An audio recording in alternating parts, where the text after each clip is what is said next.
Our culture fetishizes travel.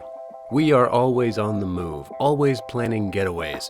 There are so many places we want to go, so many things we want to do. We cannot sit still, and we don't want to sit still. We are pulled on a relentless quest for shallow novelty.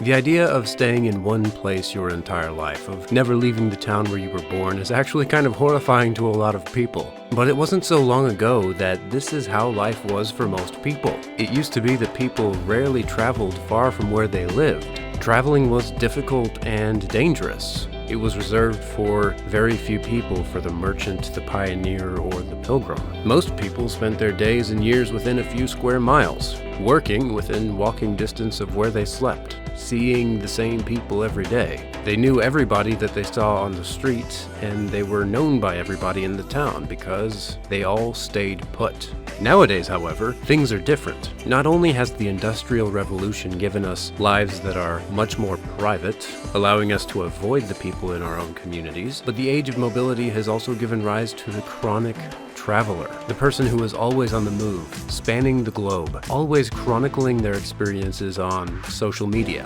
While not everyone is able to live this globe-trotting lifestyle, it's safe to say that most millennials wish they could.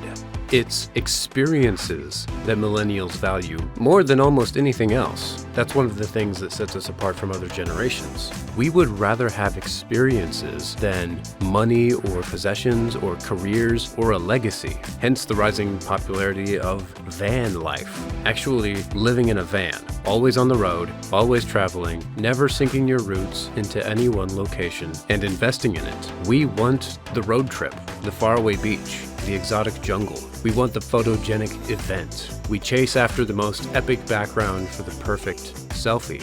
And while experiences are great, there's an obvious drawback. The problem with experiences is that they don't last. Once they are done, they're done. Once the road trip is over, once the selfie is taken, once the plane lands, it's all over.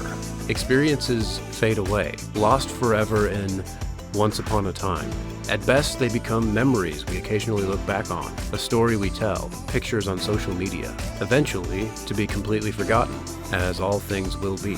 At the end of the day, we always return to our mundane lives, and it's our mundane lives that we are left with. What's ironic is that even in this age of staggering mobility, and of chasing dreams, and of chasing experiences, and of having adventures, most of us still spend long stretches of time in one location, living and working in the same place for years at a time. But we allow our obsession with moving forward, and moving onward, and progressing, and getting promoted, and going on distant vacations, chasing the next experience. We allow all of it to keep us from investing in the community where we live.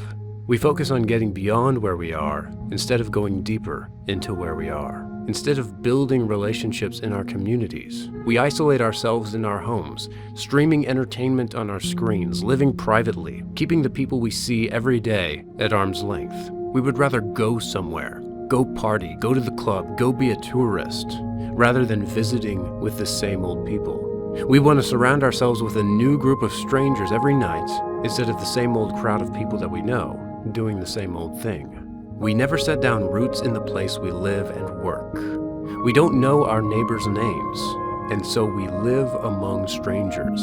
The places that we live our lives never become home. We are like plants with shallow roots, sitting on the surface of the earth, undernourished and easily plucked up. It's deep roots that make for strong, ancient trees that withstand every storm, which grow the tallest. If you stay in one place, taking the time to grow there, to know your people, and to be known, then you have gained a home, an abiding place, rather than a momentary event, a place which will be there for you at every present moment. The Benedictine monks have a concept called stabilitas, or stability. It's about choosing one monastery and living in that monastery for your entire life.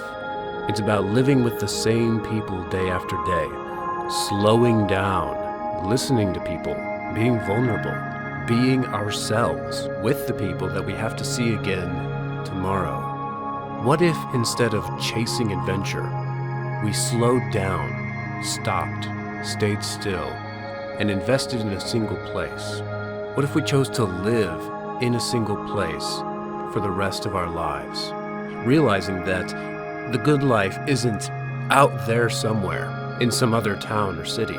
It's not out there at some other job or other vocation. Maybe it's right here where you are right now, if only you take the time to make it. I understand that sometimes you just have to move, and sometimes it does make your life better. And I don't have anything against traveling. I love to travel. But I'm always reminded of the ancient ideal of the pilgrimage, going to the holy place, the sacred place, in order to be transformed. And the goal of the pilgrimage is not just to go to that special place, but to come back to your home. The goal of the pilgrimage is to go off to the sacred place and be transformed by it so that you can come back and enrich your home soil. That's the idea that we need to have behind our journeys and our vacations. We have to stop being tourists. We need to start being pilgrims. We need to focus on coming back home, instead of going always and relentlessly onward. I am constantly reminded of some lines by T.S. Eliot, and though I do not claim to know what they mean, I do think they are relevant. They go like this: a man's destination is his own village, his own fire, and his wife's cooking. To sit in front of his own door at sunset and see his grandson and his neighbor's grandson playing in the dust together. A man's destination is not his destiny. Every country is home to one man and exile to another. Where a man dies bravely, at one with his destiny, that soil is his. Let his village remember.